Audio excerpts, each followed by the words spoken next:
তাকে এক ফোঁটা পানি গ্রহণ করতে দেয়া হয় নাই। আমাদের 5 জন ভাই এখানে আহত অবস্থায় পড়ে আছেন। যেই যমুনা মেয়েদের সম্মান করতে জানে না, বাংলাদেশে সেই যমুনা থাকবার তো কোনো দরকার নাই। জুলাইয়ের মতো আমরা প্রতিহত করবো, এটা বলে দিলাম। শহীদ ওসমান হাদির হত্যার সুষ্ঠু তদন্তের জন্য জাতিসংঘকে আহ্বান জানিয়েছিলাম, যাতে সরকারের পক্ষ থেকে তাদেরকে একটা চিঠি ইস্যু করা হয় তদন্তের জন্য। শহীদ ওসমান হাদির স্ত্রী গতকাল 4টা থেকে এখানে বসে আছেন। 8 ঘন্টার মধ্যে তাকে এক ফোঁটা পানি গ্রহণ করতে দেয়া হয় নাই। এখান থেকে কোনো পানি ভিতরে প্রবেশ করতে দেয়া হয় না। খাবার তো দূরের কথা, তার একটা দুধের বাচ্চা আছে 10 মাস বয়স। সেই দুধের বাচ্চা 2 ঘন্টা যাবত অফিসার্স ক্লাবের যেই গেটটা, ওই গেটে দাঁড় করায় রাখছে, তার মায়ের কাছে আসতে পারে নাই। আমাদের কিছু ভাই বোন ওখানে তারা বসেছিল, ওরা এখানে আসে কথা বলে আবার ভিতরে চলে যায়। বাহিরের লোকজনকে আমরা ভিতরে ঢুকতে দিচ্ছি না, আমরা শুধুমাত্র আমাদের প্রতিনিধিদের, কারণ শহীদ ওসমান হাদির স্ত্রীকে ওখানে একা রাখা যাবে না, স্বাভাবিক। তো সেই জায়গা থেকে আমাদের কিছু ভাই বোন ভিতরের দিকে প্রবেশ করতেছিল। প্রথমে তাদেরকে বাধা দিয়েছে, এরপরে তাদেরকে ধাক্কা দিয়েছে। আমি আপনাদের মাধ্যমে জানাতে চাই, আমরা এখন পর্যন্ত আমাদের 5 জন ভাই এখানে আহত অবস্থায় পড়ে আছেন। তাদের গায়ে সাউন্ড গ্রেনেড এবং টিয়ার শেল নিক্ষেপ করা হয়েছে। এরপরেও আমরা কোনোভাবেই যাতে শান্তি শৃঙ্খলা পরিস্থিতির অবনতি না ঘটে, এই জন্য আমরা জনতাকে শান্তপূর্ণভাবে এখানে অবস্থান করাচ্ছি। কিন্তু তারা আমাদের ভাই বোন, এমনকি মেয়েদের গায়ে তারা হাত দিচ্ছে পর্যন্ত।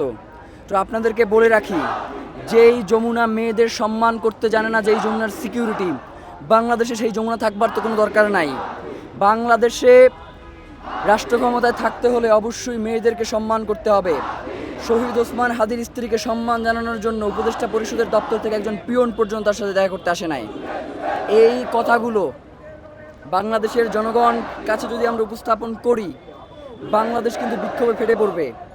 এই বিক্ষোভে ফেটে পড়লে যদি নির্বাচন কেন্দ্রে কোনো সমস্যা হয়, তার দায়ভার এই অন্তর্বর্তীকালীন সরকারকেই বহন করতে হবে। সেটা কোনোভাবেই জনতা বহন করবে না, কারণ জনতা দেখেন এখন পর্যন্ত শান্তিপূর্ণভাবে অবস্থান করছে, কেউ কোনোভাবেই উগ্র আচরণ করতেছে না। তো তারা যদি আমাদেরকে বাধা দেয় আমাদের কার্যক্রমে, তাহলে তো অবশ্যই লড়াই হবে। এবং সেই লড়াই শুধুমাত্র এইটা না যে তারা আমাদেরকে টিয়ার শেল নিক্ষেপ করবে আর আমরা পালিয়ে যাব, তারা আমাদেরকে বুলেট মারবে, আমরা পালিয়ে যাব। জুলাইয়ের মতো আমরা প্রতিহত করবো, এটা বলে দিলাম। শহীদ ওসমান হাদির হত্যার সুষ্ঠু তদন্ত জাতিসংঘের অধীনে না যাওয়া পর্যন্ত আমাদের এখানে লড়াই চলবে। জাতিসংঘের অধীনের ব্যাপারে যদি তারা তাদের সৎ উদ্দেশ্যই থাকতো, তাহলে তো বাধা দেওয়ার কথা ছিল না। তারা প্রত্যেকটা সেক্টরে বাধা দিয়ে প্রমাণ করতে যাচ্ছে যে তারা কোনোভাবেই এটাকে হইতে দিবে না। কিন্তু এইটা না হওয়া পর্যন্ত আমরা এখান থেকে যাচ্ছি না, আমাদের সাফরাফ কথা। সেক্ষেত্রে আমাদের স্টেপ যেটা, সেটা হচ্ছে আমরা সামান্য কিছুক্ষণ অপেক্ষা করব। যদি না হয় তাহলে আমরা এখান থেকে মিছিল নিয়ে ব্যারিকেড ভেঙে আমরা যমুনা অভিমুখে চলে যাব শান্তিপূর্ণভাবেই। কারণ বাংলাদেশের জনগণের তার নাগরিক অধিকার এখানে হরণ করা হচ্ছে। একে তো রাষ্ট্র বিচার করছে না, বিচারের দাবিতে কেউ রাস্তায় আসলে তাকে টিয়ার শেল নিক্ষেপ করে, তাকে সাউন্ড গ্রেনেড নিক্ষেপ করে, সরাসরি রাবার বুলেট নিক্ষেপ করে তাকে প্রতিহত করবার মতো রাষ্ট্র তার রাষ্ট্রযন্ত্রকে ব্যবহার করছে।